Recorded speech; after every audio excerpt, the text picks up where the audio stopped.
మనం ఏం చేస్తున్నాం? ఆహారం తీసుకుంటున్నాం. కాబట్టి ప్రతిదినము ఆహారం తీసుకుంటున్నాం కాబట్టి జీవించుతున్నాం. అంతేనమ్మా? జీవించుతున్నాం. అలాగనే ఈ పరిశుద్ధ గ్రంథంలో చదవబడిన మూల భాగం ఏంటంటే, ఒక మనుషుడు ప్రతిదినము ఆహారం తీసుకుంటున్నాడు. ఎలాగునో అలాగన ఒకసారి రక్షించబడి ఉండటం కాదు, ప్రతిదినము కూడా రక్షించబడి ఉండాలి అని దీని అర్థం అన్నమాట. అయితే ఒక మనిషి ప్రతిదినము తింటున్నాడని అంటే అది ప్రకృతి సృష్టి ధర్మమయ్యా. నీవు చెప్పిన ప్రకారముగా ఒక మనుషుడు ప్రతిదినం ఆహారం తీసుకున్నట్ల ప్రకారముగా మీరు రక్షించబడాలి ప్రతిదినం రక్షించబడాలి అని అంటున్నారు కదా. అలాగైతే నీటి బాప్తిసం ప్రతిదినం తీసుకోవాలా అనేటువంటి ప్రశ్నార్థం మీరు రావచ్చు. కానీ వాక్యము కరెక్టే, మాట కరెక్టే, అర్థం చేసుకున్నటువంటి జ్ఞానాన్ని బట్టి అర్థం చేసుకుంటే మనకు అర్థం అవుతుంది అన్నమాట. కాబట్టి ఒక మనుష్యుడు ప్రతిదినము ఆహారం తీసుకుని ఎలా జీవిస్తున్నాడో మనమందరము కూడా నీటి బాప్తిస్మం తీసుకుని రక్షించబడి ఉన్నాము కాదు, ప్రతిదినము కూడా రక్షించబడి ఉండాలి. అందున బట్టే ఈ వాక్యం ఏం చెప్తుందంటే రక్షించబడి ఉన్నా కాదు, అర్థం చేసుకోవాలి. నా మాట అర్థమవుతుందమ్మా? అర్థమవుతుందా? దేనికి మహిమ కలుగును కాక. అర్థమవుతున్న మాత్రమే చెప్పండి అమ్మా. Thank you Jesus. సరే, వాక్యం ముందు తీసుకెళ్తా. ఈ మాట కాస్తంత లోతుగా మనం అర్థం చేసుకోవాలి. రక్షించబడుచున్నాము అని ఉన్నాం. అయితే వాక్యం ఏం చెప్తుంది? దినము కూడా రక్షించబడాలి. అయితే దీని వాక్యం మనకు అర్థం అవ్వాలి అంటే కాస్త దీన్ని అధ్యయనం చేయాలి. ఎలా అధ్యయనం చేస్తాం అని అంటే, ఒక మనుషుడు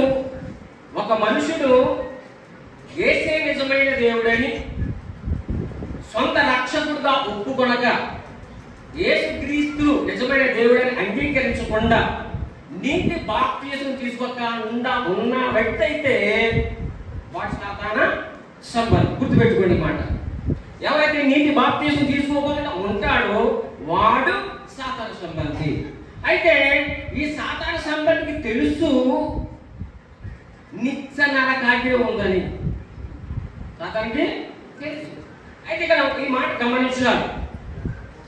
ఏమంటే ఈ మాట అంటే, ప్రభువైన యేసుక్రీస్తు వారు చెప్పిన మాట ప్రకారముగా ఎవడైతే నీటి బాప్తిసం తీసుకున్నాడో వాడికి శిక్ష అని చెప్పాడు కదా. ఆ శిక్ష ఈ మనుషుడికి ఎలా వస్తుంది అని అంటే, ఎవరైతే నీటి బాప్తిసం తీసుకున్నాడో వాడు సాతాన సంబంధి. ఆ సాతాను ఏదో ఒక దినమున అది నిత్య నరకాగ్నికి వెళ్తాడని తెలుసు. కాబట్టి ఈ వ్యక్తిని, ఈ సాతాను వెళుతూ రక్షింపబడలేనటువంటి వ్యక్తిని నిత్య నరకాగ్నిలోనికి. కాబట్టి అందుకని ప్రభు చెప్తున్నారు, రక్షణ పొందిన వాడికి, నమ్మని వాడికి శిక్ష. ఎవరైతే నీటి బాప్తిసం తీసుకొనకుండా ఉంటాడో వాడికి శిక్ష అంటే సాతానుతో సమానంగా వాడి నిత్య నరకాగ్నికి వెళ్తాడని దేవుని యొక్క లేఖన ప్రకారంగా సెలవిస్తూ ఉందన్నమాట. అయితే ఇక నీటి బాప్తిసం తీసుకున్న విషయానికి వస్తే,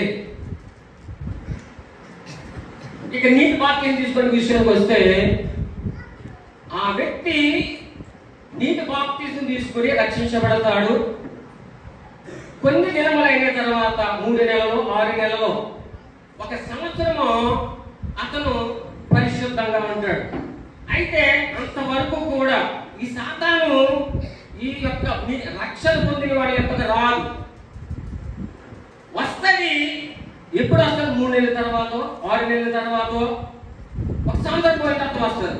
వచ్చి ఏం చేస్తాడయ్యా అని అంటే, నీకు నాకు కలిగినటువంటి ఆ రక్షణను అది తీసివేసి దిగంబరీకరణ చేసి వెళుతూ వెళుతూ వెళుతూ ఏం చేస్తానంటే, రక్షణ పొందిన వాడిని కూడా నిత్య నరకాగ్నికి తీసుకెళ్లటమే దాని యొక్క ప్రధానమైన ఉద్దేశము, లక్ష్యమై ఉన్నది.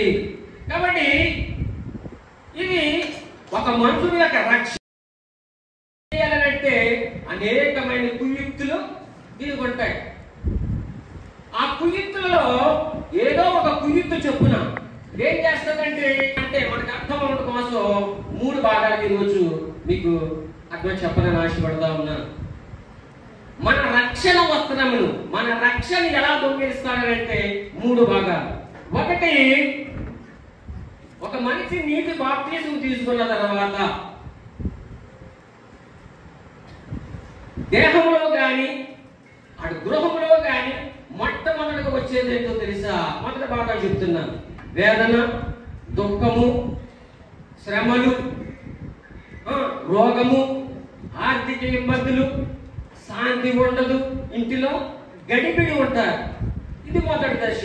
ఇది ఎలా వస్తుంది అని అంటే, బిడ్డల నుండి తల్లిదండ్రులు రావచ్చు, కోడల నుండి అత్తామామగా రావచ్చు, లేదా అత్తామామ నుండి కోడలుగా రావచ్చు.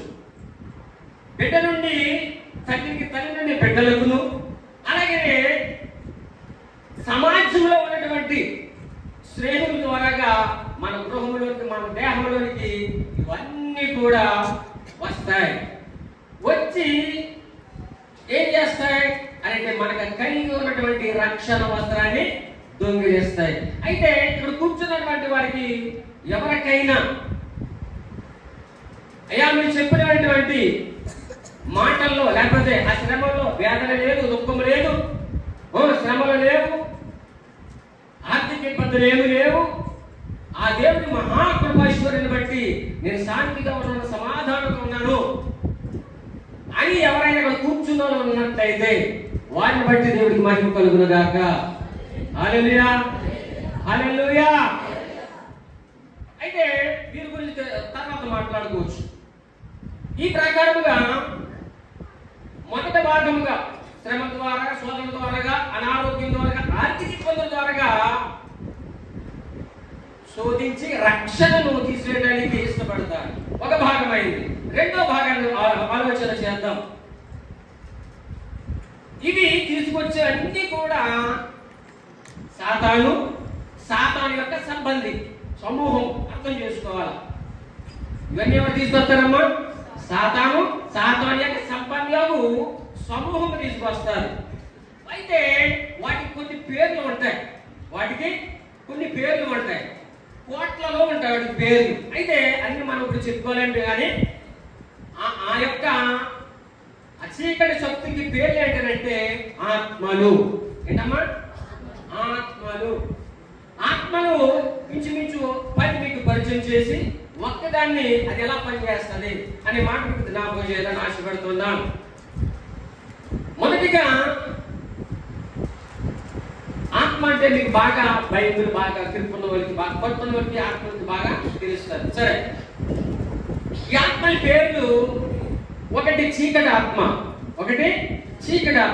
ఈ చీకటి ఆత్మ నుంచి సంఖ్యలుగా పుట్టుకొస్తాయి పుట్టగొడుగుల్లా.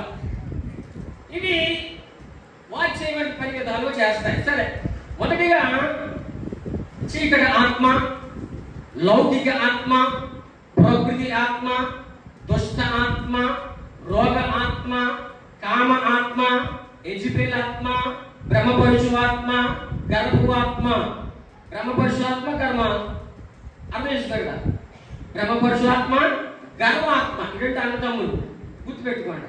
ఇక చివరిగా మనుషుని ఆత్మ, పరిశుద్ధాత్మ, ఈ ప్రత్యేకమైన ఆత్మ. సరే, ఇది ఇంచుమించు 9 పరిచయం చేశాను. దాంట్లోంచి ఒక ఆత్మ గురించి మీకు చెప్పాలని ఆశపడుతున్నాను. ఆత్మ ఏంటయ్యా అంటే గర్భపు ఆత్మ. ఈ గర్భ ఆత్మ ఎక్కడి నుంచి వచ్చిందా అంటే మనకందరికి కూడా సుపరిచితమైనటువంటి వాక్యమైనది. ఇది ఎక్కడి నుంచి వచ్చిందంటే సైన్యములకు అధిపతి యొక్క యెహోవా సన్నిధిలో ఈ యొక్క ఆత్మ, ఈ యొక్క ఇది అంటే దూత అన్నమాట. అది దేవుని కంటే తన సింహాసనము పైనేసుకుందామని తన హృదయంలో గర్వించినప్పుడు అది గమనించినటువంటి దేవాది దేవుడు అక్కడ త్రోయవేగా నెత్తివేగా అది సరాసరి భూమి మీద పడి పాతాళములకు వెళ్ళిపోయింది. అయితే అగాధములో నుండి మళ్ళా పైకి వచ్చి కొన్ని భూమి మీదను కొన్ని పైన సంచరిస్తూ ఉన్నాయి.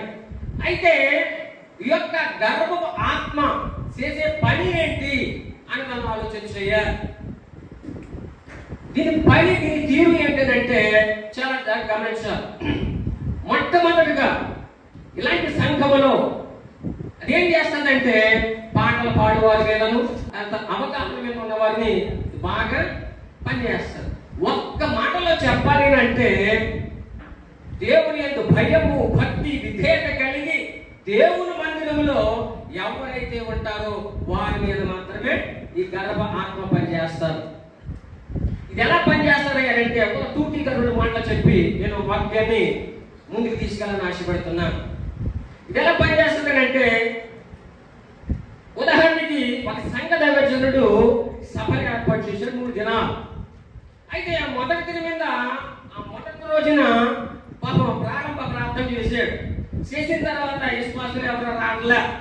అటువంటి తరుణంలో సంఘంలో బాగా పాడి ఒక వ్యక్తి వచ్చాడు. వచ్చిన తర్వాత సరే సమయానికి వచ్చావు బ్రదర్, కొంచెం విశ్వాసం వచ్చేవాళ్ళతో కూడా కాస్తంత పాటలు పాడండి అని ఆ సంఘ దైవజనుడు ఆ సింగర్ని అడిగినప్పుడు, అంటే ఆ సంఘంలో ఉన్నటువంటి విశ్వాసిని బాగా పాటలు పాడతాడు కదా, ఆ వ్యక్తి అడిగినప్పుడు అంటాడు ఆయన,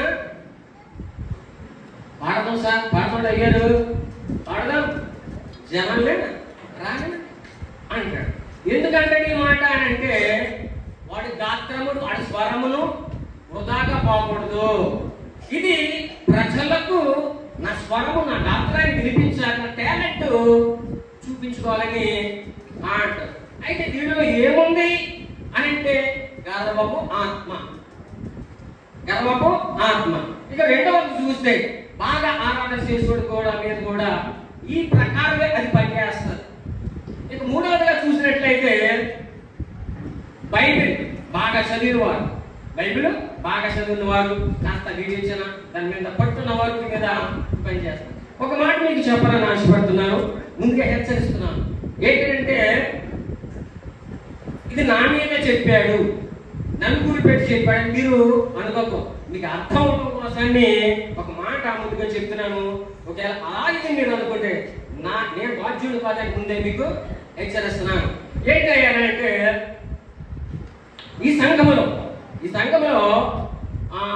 మనకి కిషోర్ గారు, అలాగే చిట్టుబాబు గారు, బ్రదర్ స్వామినాయుడు గారు, మేము కూడా ఒక సమయంలో విశ్వాసులు. ఎవరమ్మా? విశ్వాసులు. అయితే ఇలాంటి ఇంటి దగ్గరలో పాప బిడ్డలో కొంచెం అస్తా నేర్చుకుంటారు వాక్యం అని చెప్పేసి అని కొంచెం ప్రేమ కలిగి కృప చూపించి దేని దయ వల్ల పలానా వ్యక్తి వచ్చి దేవుని ఒక వాక్యాన్ని అందిస్తారు అని సరికి కాస్తంత బైబిల్ మీద కాస్తంత పట్టున్నవాడు అంటే అనుకుంటారు తన హృదయంలో అనమాట. ఏమనుకుంటారంటే వీడి బ్రతుకు తెలియదా, ఈ జీవన విధానం నాకు తెలియదా, ఈ స్థితిగతులు నాకు తెలియదా, బైబిల్ ఉపదేశించేస్తాడు అతగాడు. మాకు తెలియదంటే బైబిల్లో నాకు ఏముందా అని అనుకుంటే ఎప్పుడైతే వాక్యాన్ని ఇచ్చి సిద్ధపడతాడో గర్వం ఉన్నవాడి గురించి మాట్లాడు. ఏంటంటే ఏదో పని ఉన్నట్టు ఇంకా సమయం ఉన్నట్టు ఇంకా తిరిగేస్తుంటారు.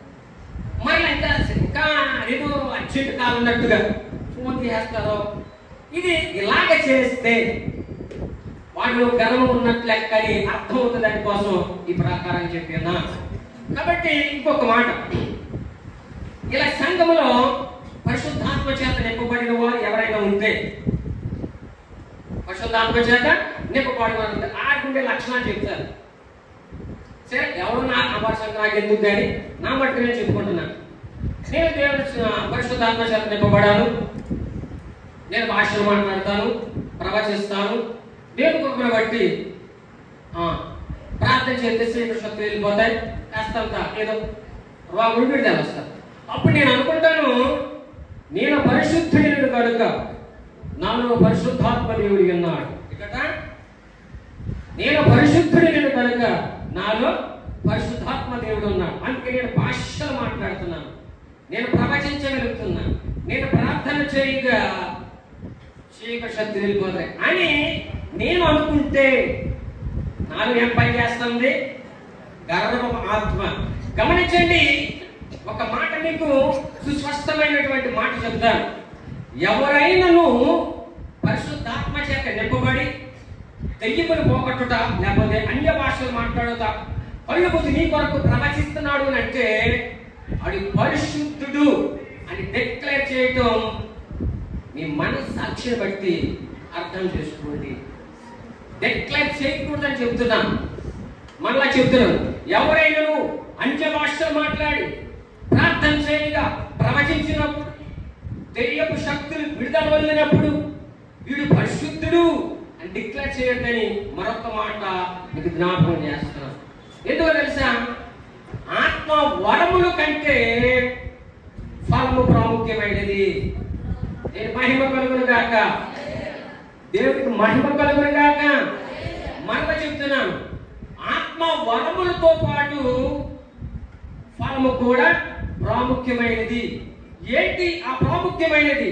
నేను అనుకుంటాను, నేను పరిశుద్ధుడిని కనుక ఎవడైనా నాకు ఫోన్ చేస్తే ఈ ఫోన్ ఏంటి ఇయ్యాలా, నాకంటే ఇది భక్తిహీనుడు, ఇది పరిశుద్ధాత్మ పొందుకోవాలి అని ఫోన్ తీరా ఫోన్ తీను. ఇంకొక మాట, ఎవరైనా నాకు ప్రెజర్ బ్రదర్ అని షేక్ హ్యాండ్ ఇచ్చినప్పుడు అంటురోగు ఉంటాడు కదా, ముట్టి ముట్టనట్టు కొడతా ఉంటాను.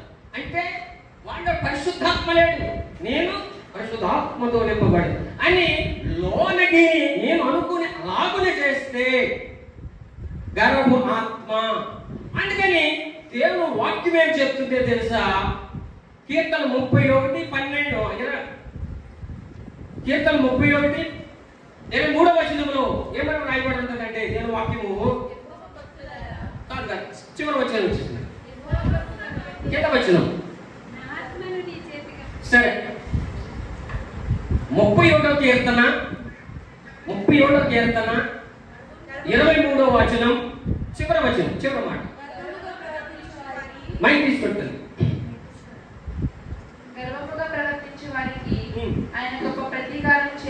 సరిపోతా ఏంటంటే, ఎవడైతే పరిశుద్ధాత్మ నిండిందని గర్విస్తాడో అది ఎవడైనా సరే వాళ్ళు గర్భ ఆత్మ ఉంటుంది. అలాగున ఎవడైనా చేస్తే దేవాక్యం చేస్తుంది,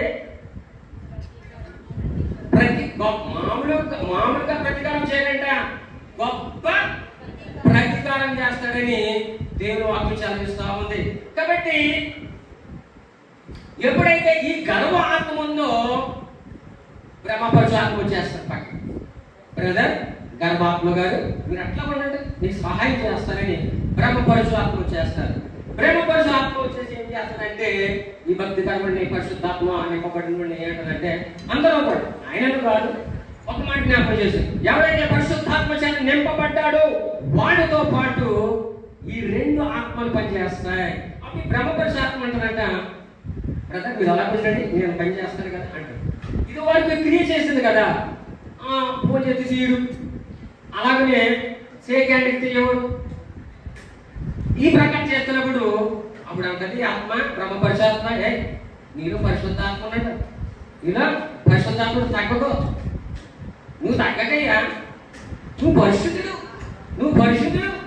అని చెప్పేసి ఈ బ్రహ్మపరచు ఆత్మ ఏం చేస్తుందంటే ఈ కర్మకి చెత్తగా ప్రయాణం చేస్తూ ఉంటది. కాబట్టి ఇలాగని గర్భ ఆత్మ పనిచేస్తే భ్రమపరచు ఆత్మ వస్తుంది. మొట్టమొదటిగా ఎరవేస్తుంది, భ్రమపరచు. నీలో నాలో ఉన్నటువంటి ఆ రక్షణ వస్త్రం తీసేసి నిత్య నరకానికి తీసుకుపోద్ది. ఎన్ని చెప్పుకున్నా? 2 భాగాలు చెప్పుకున్నాం. ఒకటి శోధనలు, వేదనలు, దుఃఖం, అనారోగ్యం, ఆర్థిక ఇబ్బందులు ఒక భాగం అయితే అనేకమైన ఆత్మలు ఉన్నాయి. ఆ ఆత్మలు దురాత్మ. ఈ గర్భ ఆత్మ ఏం చేస్తుందంటే, యెహోవా మందిరంలో ఎవరైతే భయము, భక్తి, విధేయత కలిగి ఉంటాడో వాడి మీద బహుబలముగా పనిచేస్తుంది. ఏం మహిమ కలుగును గాక, ఏం మహిమ కలుగును గాక. హల్లెలూయా. సరే, 3వ భాగాన్ని ఆలోచన చేద్దాం. ఈ 3వ భాగము ఏంటంటే, ఒక మనిషి ఉదయం మొదలుకొని సాయంత్రం వరకు కూడా, నిద్రపోయే వరకు కూడా కంటితోను, మాటతోను, హృదయంతోను, క్రియతోను పాపము చేసి నిద్రపోస్తాడు. పాపము చేసి నిద్రపోస్తాడు. ఎలా చేస్తాడు అని అంటే, మొదటగా కన్ను ఈ లోకములో చూడని ప్రతి పాపమును చూసి ఆ పాప మాలిన్యమును ఈ దేహములకు తెచ్చుకుని ఈ దేహాన్ని ఏం చేస్తుంది అంటే మలినం చేసేస్తుంది. మలినము చేసేస్తుంది. కాబట్టి దేవుని వాక్యం ఏం చెప్తుందంటే, నీ దేహము దేవుని యొక్క ఆలయం. ఆ ఆలయం పరిశుద్ధమైనది ఉన్నదని దేవుని వాక్యం చెప్తుంది. ఈ దేహము ఆలయమైనది, అది పరిశుద్ధమైనది ఉన్నది అని దేవుని వాక్యం చెప్తుంటే, మనం ఏం చేస్తున్నామంటే లోక పాపమును చూసి కంటి ద్వారాను పాపం మాటలు చేసి మన దేహాన్ని పాటు చేస్తారు. ఇక నాలుక, ఈ నాలుగు ద్వారా మనం ఎలా చేస్తాం అని అంటే, బూతులు మాట్లాడతాం, అబద్ధాలు ఆడతాం. ఇంకేం మాట్లాడతామా? అబద్ధాలు ఆడతాం, సరసోక్తి మాట్లాడతాం, అబ్బో డబల్ గురించి మాట్లాడతాం. ఈ ప్రకారముగా నాలుగు ద్వారా పాపమాడి. ఇక హృదయం ద్వారా, ఈ హృదయం ఏమంటది? పాపం అంటది, అసూయ అంటది, వేషం అంటది, మత్సరం అంటది. ఇవన్నీ కూడా ఈ హృదయం ఉంటారు. ఇది కూడా పాపమాలిన్యమే. ఈ ప్రకారముగా కంటి ద్వారాను, మాట ద్వారాను, హృదయం ద్వారాను ఎన్ని పాపమాలిన్యం చేసి మన దేహాన్ని అపవిత్రపరచు. 3 భాగాలుగా చెప్పుకున్నాం. మన రక్షణ వస్త్రమును సాతానుగాడు ఏ రకమైనటువంటి కుయుక్తుల ద్వారా మన రక్షణ వస్త్రం దొంగిలిస్తున్నాడు అని మాట మనం చూసినైతే 3 భాగాలు. ఒకటి శోధనలు, వేదనలు, దుఃఖం, అనారోగ్యము, ఆర్థిక ఇబ్బంది ఒక భాగం అయితే, అనేక ఆత్మలు మనలో వశీకరణ చేసుకుని ఒక ఆత్మ మన గర్వము, భక్తి గర్వాన్ని ద్వారా మనల్ని భక్తిహీనులు చేస్తుంది. ఇక 3వదిగా కంటి ద్వారా, మాట ద్వారా, హృదయం ద్వారా పాపము చేసి మనకున్నటువంటి రక్షణ వస్త్రాన్ని, ఇవన్నీ ఎవరు చేస్తున్నారు అని అంటే సాతాను శక్తులు, అంధకార శక్తులు. ఎవరమ్మా? సాతాను శక్తులు, అంధకార శక్తులు. ఇవి ఏం చెప్తున్నాయా? వాక్యమే చెప్తా ఉంది. ఇక్కడ చూద్దాం. ఎఫెసీయులకు రాసిన పత్రిక 6వ అధ్యాయం 12వ వచనం చివరి మాట. ఎఫెసీయులకు రాసిన పత్రిక 6వ అధ్యాయము ప్రశ్న ఆకర్షణ.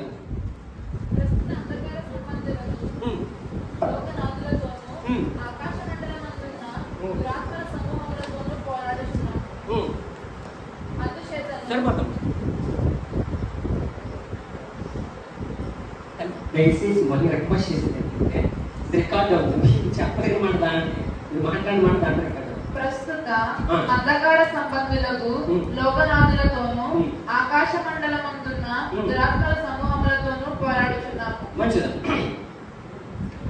దేవుని వాక్యం తేడాగా చెప్తా ఉంది. ఏమనంటే ప్రస్తుతము అంధకార సంబంధులకు లోకనాథులతోనూ ఆకాశాల మండలమందున్న దురాత్మలు సమూహముతోనే మనం పోరాడుచున్నామని చెప్పేసి దేవుని వాక్యం చదివిస్తా ఉంది. ఈ ఆత్మ ఎక్కడి నుంచి వచ్చి అనుకున్నాం అంటే పరలోకము నుండి తోయబడిన దేవుని సన్నిధిలో తోయబడిన వచ్చినటువంటి ఆ సాతాను భూమి మీద పడి అవి మళ్ళా కొన్ని భూమి మీద ఉండి కొన్ని ఆకాశ మండలంలో ఉండి అవి మనల్ని ఏలుబడి చేస్తున్నాయి. ఏం చేస్తున్నాయి? ఏలుబడి చేస్తున్నాయి. ఏలుబడి చేసి ఏం చేస్తున్నాయి అని అంటే భ్రమపరిచి ఎడవేసి భ్రమపరిచి మనకు కలిగినటువంటి ఆ రక్షణ తీసివేస్తున్నాయి. ఏమని చేస్తున్నాయండి? రెహల్ తెరే మోమ షెకే లెహద మంగర హత్తల్లా. Thank you Lord, thank you Jesus.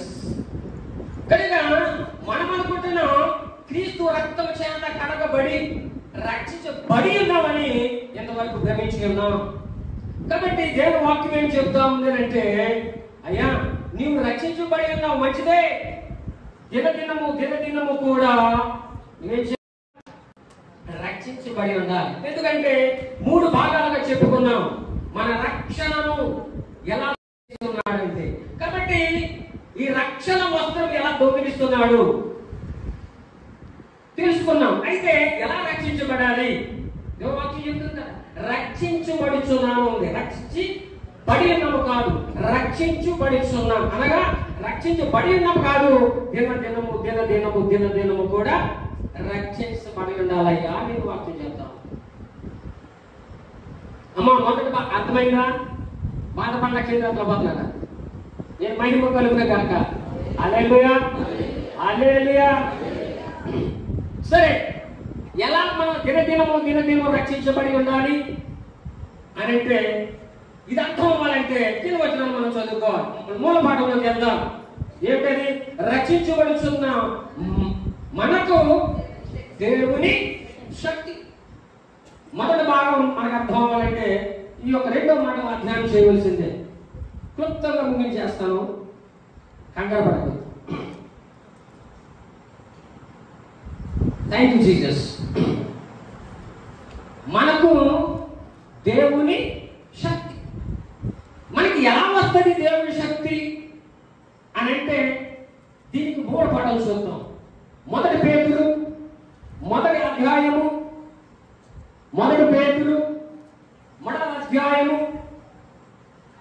5వ వచనం చదివి సారాంశం కూర్చోం. కడవరి కాలమందు బయలుపరచబడుటకు సిద్ధముగానున్న రక్షణ మీకు కలుగునట్లు విశ్వాసము ద్వారా దేవుని శక్తి చేత కాపాడబడి మీ కొరకు ఆ స్వాస్థ్యము పరలోకమందు భద్రపరచబడి ఉన్నది. మంచిది.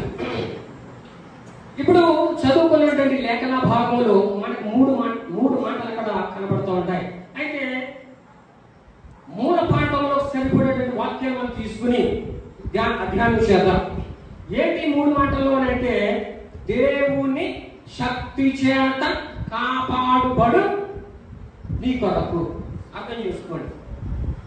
దినదినమునేమో రక్షణతో అధిపాకు లాగేస్తా ఉంటే దాని నుండి నేను కాపాడుకోవాలంటే దేవుని శక్తి చేత మనం కాపాడుకోవాలి. ఎలా కాపాడుకుంటాం అంటే ఈ మాట అక్కడ పట్టుకోండి. మనకి వివరణ కావాలంటే ఆ అధ్యాయం పట్టుకోండి. వివరణ ఎఫెసీయులకు రాసిన పత్రిక 3వ అధ్యాయము 15-16 మొదటి మాట అట్లా పట్టుకోండి. ఎఫెసీయులకు రాసిన పత్రిక 3వ అధ్యాయము.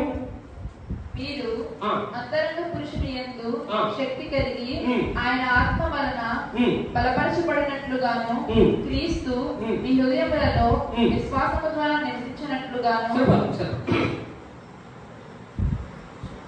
ఇక్కడ చదువుకున్నటువంటి లేఖన భాగంలో 3 మాటలు ఉంటాయి. జస్ట్ వినండి. మొదటి మాట ఏంటంటే మీ అంతరంగ పురుషుని యందు శక్తి కలిగి. మీ అంతరంగ పురుషుడు అంటే జ్ఞాపకం చేసుకోండి. అంతరంగ పురుషుడు అనగా మనస్సాక్షి. ఏంటమ్మా మన అంతరంగ పురుషుడు అనగా?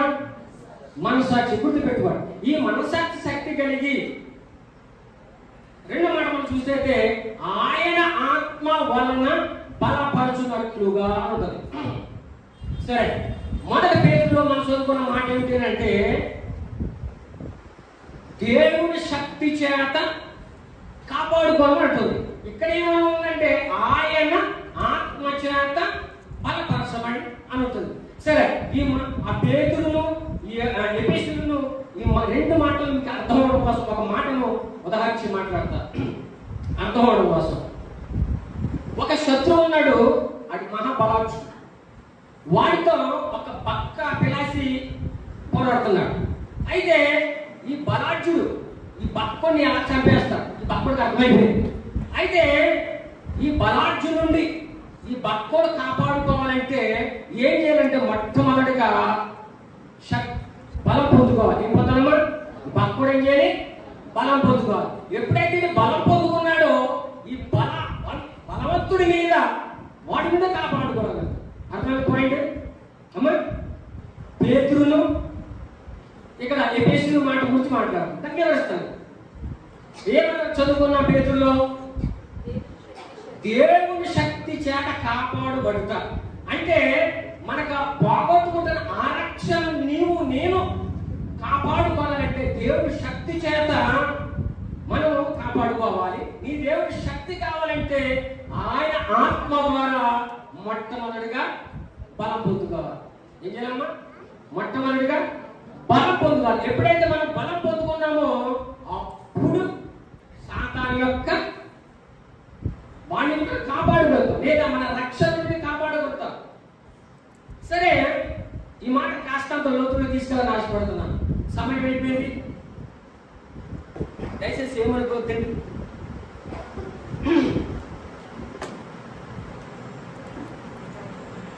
అయితే ఈ యొక్క ఆత్మ అనగా ఆయన ఆత్మ అని రాయబడి ఉంది కదా. ఆయన ఆత్మ అంటే ఎవరు? ఆయన అనగా యేసు. ఎవరమ్మా ఆయన అనగా? యేసు యొక్క ఆత్మ చేత బలపరచబడాలి. అర్థమవుతుందమ్మా? దేనికి మహిమ కలుగును గాక, దేనికి మహిమ కలుగును గాక. హల్లెలూయా, థాంక్ యూ జీసస్. కాబట్టి ఆయన ఆత్మ, యేసు ఆత్మ నీవు నేను ఎలా చెప్పగలుగుతాం? లేదా ఆ యేసుకు ఎలా ఆత్మ వచ్చింది అనే మాట కాస్తంత వాక్యంలోతులకు మనకి వెళ్తే ఈ మాట మనకు పరిపూర్ణంగా అర్థం అవడానికి దోహదపడతారు. అయితే ఆయనకి ఆత్మ ఎలా వచ్చింది అని ఆలోచన చేయగలిగితే ఈ పరిశుద్ధ లేఖనంలో నుండి ఆది కాండం మొదలుకొని మలాకి గ్రంథం వరకు కూడా భక్తులు ఉన్నారు, ప్రవక్తలు ఉన్నారు, విశ్వాసులు ఉన్నారు, విశ్వాస వీరులు ఉన్నారు. అయితే పరలోకమున్న తండ్రి ఇచ్చిన ఆత్మ ద్వారా వీరు మరణమును లోకమును జయించలేక మరణానికి సలాము కొట్టి గులాములైపోయి మట్టిలో ఉండి మళ్ళా ఎప్పుడు ఎన్నడూ కూడా లేవలే. అయితే పరలోకమున అంటే ఆ దేవుడు యేసు ప్రభువారు, సృష్టికర్త అయినటువంటి ఆ యేసు ప్రభువారు భూలోకానికి వచ్చి 33 సంవత్సరాల జీవిత యాత్రలో మొట్టమొదటిగా నీటి బాప్తిజం తీసుకొని అటు తర్వాత పరిశుద్ధాత్మ చేత అభిషేకించబడి అటు తర్వాత ఏ పాప మాలిన్యము తను అంటుకోకుండా పరిశుద్ధంగాను పవిత్రంగాను జీవించి ఎబ్రీయులకు రాసిన పత్రిక 9వ అధ్యాయం 14వ వచనంలో నిత్యుడగు ఆత్మ ద్వారా తన్ను తాను నిర్దోషునిగా అర్పించుకున్న దేవుడికి అర్పించుకునే క్రీస్తు యొక్క రక్తం అని చెప్పేసి ఆయన ఏమంటున్నాడు తెలుసా? మరణమా నీ ముళ్ళెక్కడ, మరణమా నీ విజయం ఎక్కడ అని మరణపు ముళ్ళుని విరిచి ముత్యం చేయడై లేచిన యేసు ప్రభువు. అయితే ఆయన మరణించక మునుపు శిలువలో ఒక మాట అంటున్నాడు. ఏంటి ఆ మాట? లూకాసు వార్త 23:46 వచనం అంటున్నాడు ఆయన, అయ్యా పరలోకం ఉన్న తండ్రి ఆది కాండం మొదలుకొని మలాకి గ్రంథం వరకు కూడా ఏ మానవుడు కూడా మరణాన్ని కానీ లోకముని కానీ జయించలేకపోయాడు. కానీ ఇదిగో నేను జయించాను, జయించిన ఆత్మ 46వ వచనంలో ఏమంటున్నాడు? తండ్రి ఇదిగో నా ఆత్మను నీకు అప్పగించుకొనుచున్నాను అని తండ్రి అయిన దేవుడికి అప్పగించాడు. నేను మహిమ కలుగును గాక. హల్లెలూయా, హల్లెలూయా. ఏం చేశాడు? మరణము గెలిచిన ఆత్మ, లోకమును గెలిచిన ఆత్మ, పాపమును గెలిచిన ఆత్మ, ఆ ఆత్మను పవిత్రంగా ఉంచి తండ్రి అయిన దేవునికి అప్పగించేసి. అయితే ఈ ఆత్మ తండ్రి యొద్ద ఉన్నది, తండ్రి యొద్ద ఉన్నది. అయితే కొన్ని దినములు మరణించి తిరిగి లేచి కొన్ని దినములుగా తన భక్తులకి అనగా శిష్యులకి కనుపరుచుకుంటున్నాడు. అయితే చివరి క్షణంలో ఇక ఆరోహణ అయిపోతాడు. చివరి క్షణంలో ఈయన ఆరోహణ అయిపోతాడు. అయితే తన శిష్యునికి చివరి మాట చెబుతున్నాడు. అపోస్తుల కార్యం 1వ అధ్యాయం 4వ వచనంలో అంటున్నాడు, వారిని కలుసుకొని వారికి ఎలా ఆజ్ఞాపించెను, ఇదిగో మీరు యెరూషలేము నుండి వెళ్ళక నా వలన వినిన ఆ తండ్రి వాగ్దానం చేసిన ఆ వాగ్దానం కొరకు కనిపెట్టుడి. మీరు యోహాను చేత బాప్తిస్మం తీసుకున్నారు, కొద్ది దినములలాగా పరిశుద్ధాత్మ చేత ప్రభువైన యేసుక్రీస్తు వారు ఏ ప్రకారముగా అయితే అన్నారో అదే ప్రకారము శిష్యులు తీసుకొని ఏం చేశారు తెలుసా? ఏక మనసుతో, ఏక ఆత్మతో, ఏక స్వరముతో పెంతుకోస్తు దినములందు ఏం చేశారు తెలుసా? ప్రార్థిస్తా ఉండగా అపోస్తలుల కార్యం 4వ వచనంలో అందరూ పరిశుద్ధాత్మ చేత నిండిన వారై ఆ ఆత్మ దేవుని శక్తి వారికి అనుగ్రహించిన కొలది అన్య భాషలు మాట్లాడారు. దేనికి మహిమ కలుగును గాక, దేనికి మహిమ కలుగును గాక. ఏం చేశారు? అన్య భాష తండ్రి వాగ్దానం చేశాడు. ఏంటంటే అంత్య దినములను ఆత్మ మనుషులందరి మీద కుమ్మరిస్తాను. 7:2 చెప్పి వాగ్దాన ప్రకారముగా అపోస్తలుల కార్యం 2వ అధ్యాయంలో 2వ వచనములో ఆయన ఆ శిష్యుల మీద కుమ్మరించగా ఆత్మ శక్తి పొందుకున్నారు. శక్తి పొందుకున్నారు. అయితే ఇంతకు మునుపు ఎలా ఉన్నారనంటే ప్రభువైన యేసుక్రీస్తు వారు ఎప్పుడైతే బంధించారో యేసు ప్రభువుని విడిచిపెట్టారు, చెదిరిపోయారు, చాలా చెదిరిపోయారు. అయితే యూదా గోత్రపు సింహాత్మ యేసుక్రీస్తు ఆత్మ ఎప్పుడైతే పొందినారో ఏం చేశారు తెలుసా? యేసుక్రీస్తు యొక్క శిలువను గూర్చిన సువార్త చేత పట్టుకున్నారు, అగ్నిలో వెళ్తూ ప్రారంభించారు, అగ్నితో ప్రయాణం చేశారు. ఏ అగ్ని? పరిశుద్ధాత్మ అగ్ని, పరిశుద్ధాత్మ శక్తి. అప్పుడు పొందుకుని ఏం చేశారు తెలుసా? ఏమంటున్నారు తెలుసా? మరణమైన జీవమైన నా యేసు కొరకని ఊళ్ళ వెళ్తూ దేశాలు వెళ్తూ మరణానికి ఎదురెళ్ళే ఏం చేశారో తెలుసా? హత సాక్షులు అయిపోయారు. ఇది మహిమ కలుగును గాక. ఇదే శక్తి, ఇది ఏ శక్తి? పరిశుద్ధాత్మ శక్తి. కాబట్టి నీవు నేను కూడా మనకు కలిగినటువంటి ఆ రక్షణ మాత్రం దినదినము మనకు తెలియకుండానే చాపు కింద నీరులాగా వచ్చి మన రక్షణ మాత్రం పొందేసేస్తాం. మన యొక్క భ్రమలో ఉన్నాం. నేను రక్షించబడ్డాను, నేను పరిశుద్ధ, నేను నీకు బాప్తిస్మం తీసుకున్నాను, నేను పరలోకం నుంచి వెళ్ళిపోతానని అనుకుంటా. నీ భ్రమ, నా భ్రమ. ఎందుకో తెలుసా? నా ప్రభువైన యేసుక్రీస్తు వారు ఎలాగైతే చేసినారో మొదట నీటి బాప్తిస్మం తర్వాత పరిశుద్ధాత్మ అభిషేకం పొందినారు, ఆ ప్రకారంగా నీవు నేను కూడా పరిశుద్ధాత్మ చేత నింపబడి ఉండాలి. దేవుని మహిమ కలుగును గాక, దేవుని మహిమ కలుగును గాక. Thank you lord. అందుకే దేవుడు ప్రభువైన యేసుక్రీస్తు వారు అంటారు 6:3 అధ్యాయంలో మొదట నీటి బాప్తిస్మం, రెండవదిగా ఆత్మ మూలముగా జన్మిస్తేనే గాని పరలోక రాజ్యం చేరనని ప్రభువైన యేసుక్రీస్తు వారే తన నోట ద్వారా చెప్పిన మాట. ఒకటి నీతి మూలముగాను, ఒకడు ఆత్మ మూలంగా జీవించమని అడుగుతున్నారు. కాబట్టి ప్రియ సహోదరి సహోదరుడా, మరొకసారి జ్ఞాపకం చేస్తున్నాను, నీటి బాప్తిస్మం తీసుకున్నంత మాత్రం నీవు గాని నేను గాని పరలోక రాజ్యాన్ని చేరాం. ఎందుకో తెలుసా? మనకు తెలియకుండానే మనకు కలిగినటువంటి ఆ రక్షణ వస్త్రాన్ని దోచుకుంటున్నాడు, దొంగిలిస్తున్నాడు, దిగంబరిగా చేసి నిత్య నరకాగ్నిలో తీసుకుపోతానికి సిద్ధపడుతూ నీతో పోరాడుతూ ఉంటే ప్రేమపరచి మనం జీవిస్తున్నాం.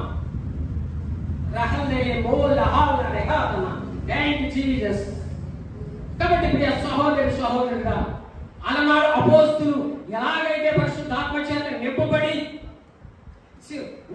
వాళ్ళు ఆ దేశాలు వెళ్తుంటే, వాళ్ళు పైకి వెళ్తుంటే, అగ్నిలో వెళ్తుంటే ఆ చీకటి శక్తులన్నీ బలాదూరైపోతున్నాయి, ఆ రోగ శక్తులన్నీ బలాదూరైపోతున్నాయి, అంధకార చీకలన్నీ బలాదూరైపోతున్నాయి. చెప్పా ఆ అంధకార శక్తులు అన్నాయి ఏంటో తెలుసా? భూమిని తలకెత్తి వచ్చాయి వారు ఇక్కడ కూడా వచ్చారు, అపోస్తులు టెస్ట్ మని ఇచ్చాయి.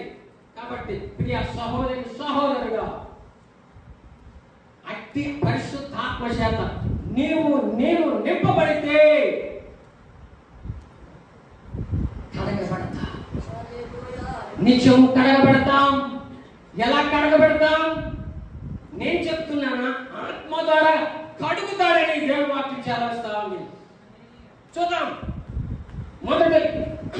మొదటి కొరింథీయులు 6వ అధ్యాయం 12వ వచనం ముగించేస్తున్నాం, చాలా సమయం అయింది.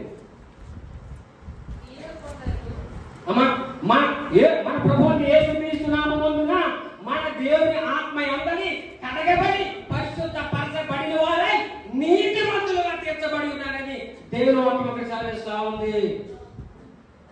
కదా మన దేవుని ఆత్మ చేత కడగబడి మహిమ కలుగును గాక. ఎంతవరకు నేను ఆ పరిశుద్ధాత్మ చేత నింపబడలేక ఏం చేస్తామంటే ఇదే భక్తి, ఇదే నీతి, ఇదే యథార్థ, ఇదే పరిశుద్ధత అని భ్రమిస్తూ జీవిత ప్రస్తుతం మనదైతే పరలోక రాజ్యం మనం వెళ్తామా? పరలోక రాజ్యం మనం వెళ్తామా? రక్షణ వస్త్రం లేకుండా మనం వెళ్తామా? వెళ్ళమే. కాబట్టి ఎప్పుడైతే ఆ పరిశుద్ధాత్మ శక్తి అభిషేకం నీ మీద నా మీద వచ్చిందో కడగబడతా ఉంటా. ఎలా కడగబడతావు? ఇంతవరకు నీకు నాకు ప్రార్థన చేయడం రాలేదా? హల్లెలూయా, హల్లెలూయా. ఇంతవరకు నీకు నాకు ప్రార్థన చేయడం రాదు. ఎలాగ చేసి తెలిసిన వరకు అయ్యా నా కుటుంబాన్ని రక్షించి దీవించు, నా సంఘాన్ని రక్షించి దీవించు, నా స్నేహితులు రక్షించి దీవించు, దేశాన్ని రక్షించు, మంచి నాయకులు అని ప్రార్థన చేసి ఇది వాక్యానుసారమే. దేవుని మహిమ కలుగును గాక. ఇది దేవుని వాక్యానుసారమే నీ స్వజనువు రక్షించుకోమంది. అయితే దానికంటే ప్రాముఖ్యమైనది నీ దేహము, నా దేహము దేవునికి ప్రాముఖ్యమైనది. ఈ దేహము దేవుని యొక్క దేవాలయం అని దేవుని వాక్యం చెప్తుంది కనుక నీవు కడుగుకొనాలి. నేను దినదినము ఆత్మ చేత కడగబడాలి. ఎప్పుడైతే పరిశుద్ధాత్మ చేత నింపబడి ఉన్నావో మోకరించడం పాపం. ఎప్పుడు రాసిన పత్రిక 8వ అధ్యాయం 26వ వచనం మనం ఎలా ప్రార్థన చేయొద్దు అక్క దేవుని వాక్యం చెప్తుంది. రోమిలకు రాసిన పత్రిక 8వ అధ్యాయము 26వ వచనం సహాయం చేయుచున్నాడు. ఏలయనగా మనం యుక్తముగా ఎలాగ ప్రార్థన చేయవలెనో మనకు తెలియదు గాని చరిత్ర సత్యముగా మూలుగులతో ఆ ఆత్మ తానే మన పక్షముగా విజ్ఞాపనం చేయుచున్నాడు. ముగించేస్తున్నాం. ఇంతవరకు మనం ఎలా ప్రార్థన చేస్తాం అని అంటే శోధన ద్వారా, వేదన ద్వారా, దుఃఖం ద్వారా మన శరీర బలహీనత అయిపోయింది. నామకార్థ ప్రార్థన చేస్తున్నాం. చేసి ఇదే భక్తి అనుకుంటున్నాం. అయితే ఆ ఆత్మయే మన బలహీనతను చూసి మనకు సహాయపడుతున్నాడు. ఏం చేస్తున్నాడు? మనకు సహాయం చేస్తున్నాడు. యుక్తముగా మనకి ఎలాగ ప్రార్థన చేయలేదు, యుక్తముగా ఎలాగ మనం ప్రార్థన తెలియదు కాబట్టి ఆత్మయే వచ్చి మనకు సహాయం చేస్తున్నాడు. ఎలా చేస్తున్నాడు తెలుసా? ఉచ్చరింత సత్యము కాని మూలుగుతో చేస్తున్నాడు. ఈ మాట మీకు అర్థం అవ్వాలంటే చెప్తాను. ఒక యవనస్తురాలు వివాహమై 1 సంవత్సరం అయింది. ఆ సంవత్సరంలోగా తన కళ్ళెదురుంటే భర్త సరిపోయాడు. ఆ స్త్రీని నీవు నేను ఓదార్చగలమా? చెప్పాలా? ఆ వేదన దుఃఖం నీవు నేను తీయగలమా? వర్ణించ సత్యము గాని బాధ, వేదన, దుఃఖం, భార్య భర్తల దాంపత్య జీవితంలో అనేక సంవత్సరాలకి వివాహమై బిడ్డలు కలగల. అయితే కొద్ది దినములైన తర్వాత, కొన్ని సంవత్సరాల తర్వాత గర్భఫలమిచ్చాడు దేవుడు. ఎదుగుతున్నాడు 3 సంవత్సరాలు అయిపోయింది. అయితే వాడు చూస్తుండగానే బిడ్డ సరిపోయాడు. 3 సంవత్సరాల తర్వాత వారి యొక్క వేదన దుఃఖము నీవు నేను వర్ణించ సత్యమా? దానికంటే రెట్టింపోయినటువంటి ఉచ్చరించ సత్యము గాని ఆ ఆత్మ మన మీద వచ్చిన ఆత్మయే మనలను ఆ ఎప్పుడైతే నీ ఆత్మలో నీవు ప్రార్థన చేశావు నీవు ఉన్న నేలంతా తడిసిపోతుంది. అంగలాచి చుళ్ళు కూడా కాలుస్తావు, నిన్ను నీవు కొనుగో సొమ్మ చిల్లిపోతావు, అంతగా ప్రార్థన చేస్తావు. ఏ ప్రార్థన తెలుసా? అయ్యా అయ్యా నేను భక్తి పడి అనుకున్నాను, నాలో గర్వాత్మ ఉన్నది, అయ్యో దేవా మాట ద్వారా చూపు ద్వారా హృదయం ద్వారా నీకు విరోధంగా పాపం చేశాను, నీ రక్తం చేత కడిగయ్యా, నాలో ఉన్న గర్వాత్మ నాలో ఉన్న బ్రహ్మపరచాత్మ తీసేసేయని సాష్టాంగ నమస్కారం చేస్తావు. యెహోవా ఇల్లారా మాట్లాడుతున్నాను. Thank you Jesus. దేవునికి మహిమ కలుగును గాక, దేవునికి మహిమ కలుగును గాక. అప్పుడు కడుక్కుంటావు. నీవు కాదు నీ ఆత్మకు సహాయం చేస్తాడు. అప్పుడు తండ్రి అని అంగలాస్తూ నిన్ను కడుగుతావు. ప్రతి పాపం కంటి వారి చూపు ద్వారా మాటలా చేసిన ప్రతి పాపమును నువ్వు కడుగుతానికి ఇష్టపడతా ఉంటావు. అప్పుడు దినదినము మనిషి యొక్క ఆహార్తిని ఎలా బ్రతుకుతాడు అలాగే నువ్వు ప్రార్థన చేయడం మొదలు పరిశుద్ధాత్మ దేవుడిని సహాయం చేసి అంగలాక్షులుగా నిన్ను సహాయం చేసి ఏం చేస్తాడంటే నీ సహాయపడతాడు. ఒక మాట జ్ఞాపకం చేసి ముగించేస్తున్నా. పరిశుద్ధాత్మ అనగా దేవుడు. ఆ దేవుడు అనగా నీకు గురువు గాని బోధకుడు గాని ఉండి ఆయన ఏం చేస్తాడో తెలుసా? రేపు నువ్వు చేయబోయి పాపముల గురించి నీకు గుర్తు చేసి అయ్యా నేను భద్రపరుస్తాడు. కాబట్టి ప్రియ సహోదరుడా, ఎప్పుడైతే నీ ఆత్మ చేత కడగబడి ప్రతి పాపము దినదినము కడగబడతావు, అలనాడు అపోస్తలులు ఎలాగైతే క్రీస్తుని గూర్చిన ఆ వాటి వెర్రితనం లోకానికి ఎలాగైతే అలా చెప్పాడు.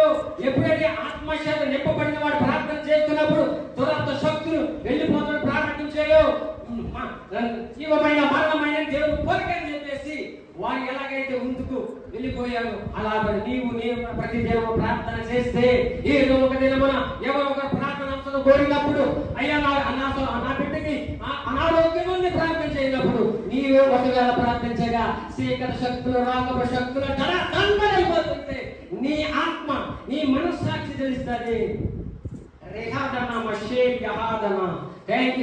అప్పుడు అనుకుంటాం ఏమనుకుంటా నీ యొక్క విశ్వాస సామర్థ్యాలు పెరుగుతాయి. నీ యొక్క విశ్వాస ఆ సామర్థ్యం పెరిగి ఏమనుకుంటా తెలుసా? మరణమైన జీవమైన నా ప్రభు గురించి నేను జీవిస్తాను, నమ్మకంగా జీవిస్తానని క్రీస్తుని గురించి సువార్త ప్రకటిస్తూ వెళ్ళినప్పుడు వినిన వాడు గురించి అనుకుంటావు.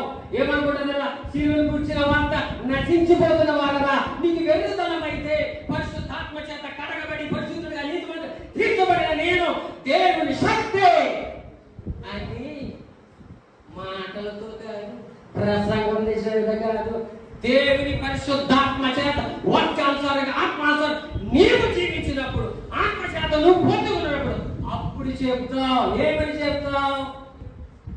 శిలువను కూర్చిన సువార్త నశించుచున్న వారికి వెర్రితనమును బడి ఉన్నా కాదు బడిచున్న నాకు దేవుని శక్తి అని అంటావు. కాబట్టి ప్రియ సహోదరుడే చాలా మించి మాట్లాడాను, క్షమించా. అట్టి పరిశుద్ధాత్మ శక్తి అభిషేకం మీకు ఇచ్చిన గాక దినదినము మీరు కడిగి పరిశుద్ధాత్మలో ఆత్మలో వర్ధిల్లును గాక. వాక్యం చెబుతుంది ఆత్మలో వర్ధిల్లిన వాడు అన్ని విషయంలో వర్ధిల్లుతాడని. కాబట్టి అట్టి ఆత్మాభిషేకం మీకు ఇచ్చిన గాక, నన్ను నడిపించిన గాక. ఈ మాటలన్నిటిని కూడా మీ హృదయం నాటింపజేసి అభివృద్ధి చేసి దేవుడికి మహిమ కలుగున శ్రీకరిస్తాం. అట్టుగా పండించిన గాక. ఆమె ఓపిక మీ అందరికీ కూడా దేవుని ప్రేమను బట్టి స్థుతులు దేవుని చెల్లిస్తూ ఈ మాటలు అందిస్తున్నాం.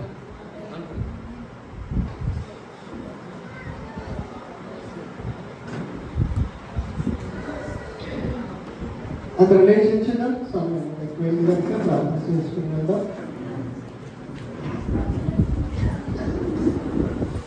మా భక్తిగా ప్రేమించిన పల్లెకు తండ్రి యేసయ్య బంగారు బాధలకు వందనాలు స్తోత్రం దేవా. ఆయన గడిచిన కాలం అంతా నీ రక్షణ భద్రపరిచి ఇదిగా ఈ రోజు నీ సన్నిధిలో స్థుతించి ఆరాధించి నీకు ఆశ్రయం నిలబడి గంట పదముగా నీ వాక్యం అందించిన ప్రభు చెప్పిన నీకు వందనాలు స్తోత్రాలు. ఆశ్రయం దీవించండి, ఆశీర్వదించండి, క్షమించండి. వారికి ఇచ్చిన కుటుంబాన్ని దీవించబడుతుంది. వందనాలు. కుటుంబంగా వచ్చిన మేము నీ వాక్యం తండ్రి వాక్యము వ్యర్థపరచుకోకుండా వాళ్ళు అయినా ఎవరు వేసుకునే వాక్యం దయచేది చూపించండి. చిన్న బిడ్డలు మొదలుకొని పెద్ద బిడ్డల వరకు బిడ్డలు దీవించండి, ఆశీర్వదించండి.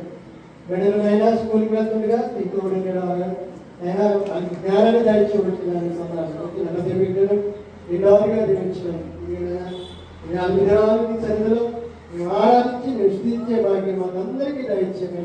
వచ్చిన పెద్ద బిడ్డలు నిండారుగా దీవించండి. ప్రముఖంగా ఈరోజు ప్రయాణం వెళ్తున్న నైనికలు బట్టి మమ్మల్ని అవిటికి ఆరోగ్యము శక్తి బలం దయచేసి మీ రక్తాన్ని ప్రోక్షించండి. దయగా హస్తం అక్కడ వేయించమని స్వస్థత అనుగ్రహించమని వచ్చిన పెద్దలు నిండారుగా దీవించమని ఈ చిత్తమైతేనే రేపు దినాల ఈ సన్నిధిలో ఆరాధించే బయట గణపరిచే భాగ్యం మాకు దయచేయండి. ఏసే నామమున స్తుతించి వేడుకుంటున్నాను పరమ తండ్రి.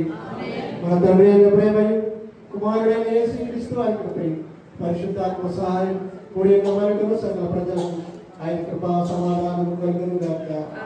యేసు రక్తమే యేసు రక్తమే యేసు సంపూర్ణ కలుగును గాక. ఆమేన్. అందరికీ